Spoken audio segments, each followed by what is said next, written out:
Greetings, everyone. Lieutenant Colonel Alan West, Senior Fellow at the Media Research Center. And I just want to share some incredible experiences I had over this past Veterans Day weekend, which also we had the 243rd birthday of our United States Marine Corps. The weekend started for me up in Old Rocky Top, Knoxville, Tennessee, my alma mater, because we gathered there for our Hall of Fame induction dinner for Army ROTC. The University of Tennessee has a storied history when it comes to our Army ROTC program, 102 years old. But it goes all the way back to the early 1800s, and especially when the volunteers were called out by the governor of Tennessee to support the effort in the Mexican War. There were 300 students there at the University of Tennessee that were part of the Infantry Dragoon Company that volunteered, that left the university and went to fight against Mexico. And so when we gathered this past weekend, and it started out Friday morning with a bunch of us old alumni running 2.5 miles with the Army ROTC Cadet Battalion.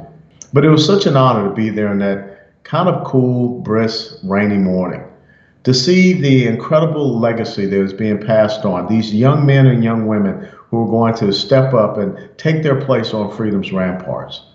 We watched them Saturday morning march through the campus in front of the University of Tennessee band, the Army ROTC, and also the Air Force ROTC.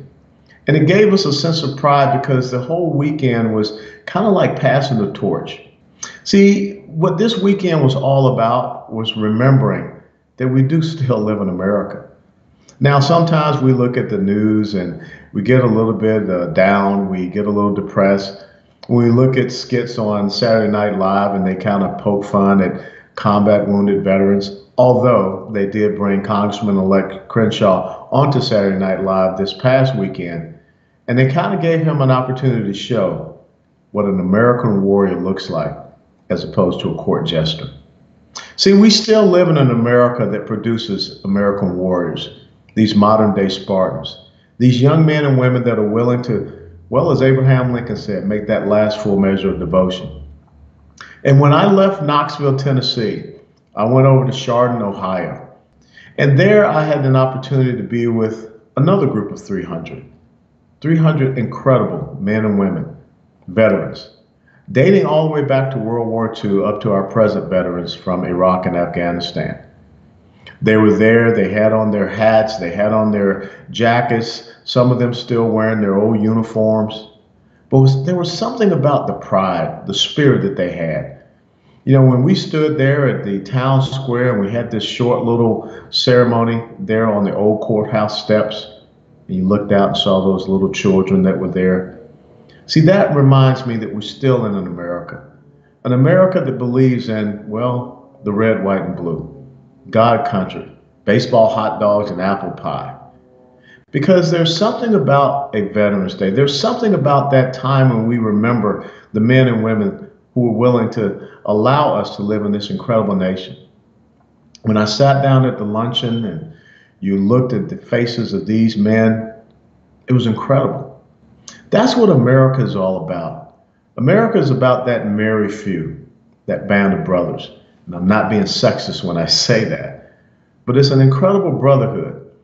And when you understand that it's less than 3% of the population of the United States of America that has ever raised their right hand to say that I will support and defend the Constitution of the United States of America against all enemies, foreign and domestic, and that I will bear true faith and allegiance to the same, so help me God.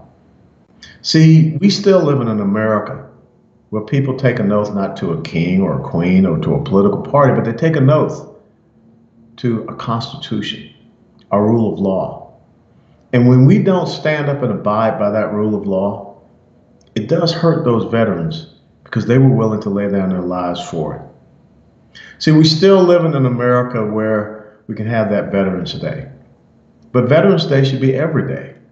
We should always understand the rights and privileges and the freedoms that we have because we're raising men and women who from the day of April 19th, 1775, when those patriots took the field at Lexington Green, all the way till today, they live by that verse from the Bible, Isaiah chapter 6, verse 8.